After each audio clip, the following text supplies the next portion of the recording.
तिथला देव धर्म देशाचं रक्षण केलं.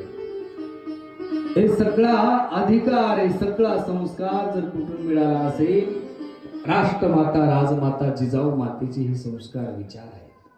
म्हणून आजपर्यंत जेवढे जेवढे मोठे व्यक्ती झाले, जे काही गर्भसंस्कार भेटलेले आहे त्याच्यावर त्याचं जीवन मोठं झालेलं आहे. आणि आज उद्देश नारदांचा आहे, त्या कयादू मातेला जर आपल्या आश्रमामध्ये ठेवलं की कयादू मातेच्या कानावर चांगले विचार पडतील, देवाचं नाव पडेल आणि तिच्या अंतःकरणात भगवत भक्त जन्माले. तो सगळा प्रसंग झाला.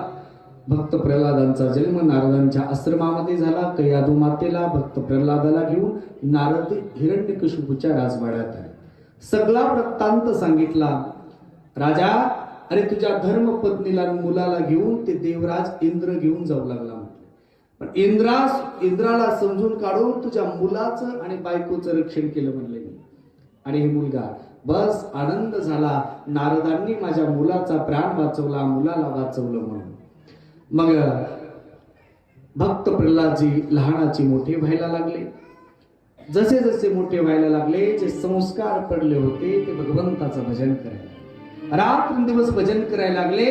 आणि हिरण्यकशिपूनं पाहिलं, अरे माझा शत्रू देव, त्या देवाचं भजन करायला लागले.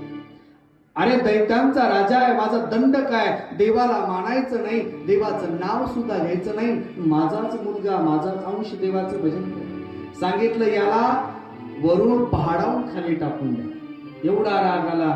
डोंगरावून खाली टाकलेला आहे, काहीच झालं नाही.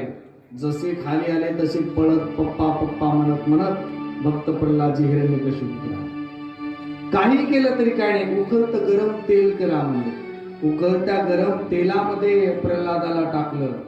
ते पवत पवतच बाहेर आलं. पुन्हा काय करायचं, तर हिरण्यकशिपूची एक बहीण आहे, तिचं नाव आहे होलिका. तिला वरदान होतं अग्निदेवताचं, अग्नी काही जाळणार नाही, काहीच करणार नाही. मग ती म्हटली, दादा तुझ्या मुलाला मी माझ्या मांडीवर घेऊन अग्नीमध्ये बसते म्हणली. जोपर्यंत याची राख होणार नाही तोपर्यंत याला सोडणार नाही, कारण मला तर काही होत नाही, अग्नी काहीच करू शकत नाही.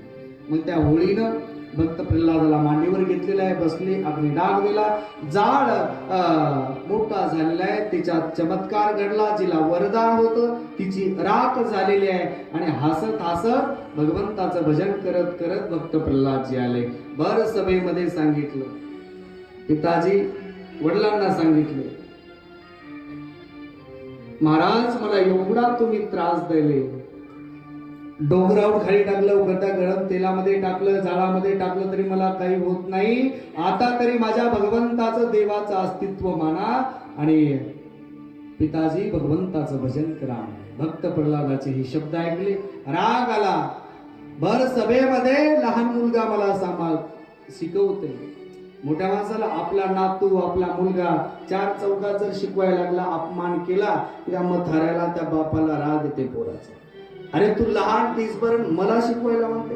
त्याच पद्धतीनं भर सभेमध्ये प्रल्हादा, अरे तुला मी जन्माला घातले, तू मला सांगतो का जीवन जगायचं.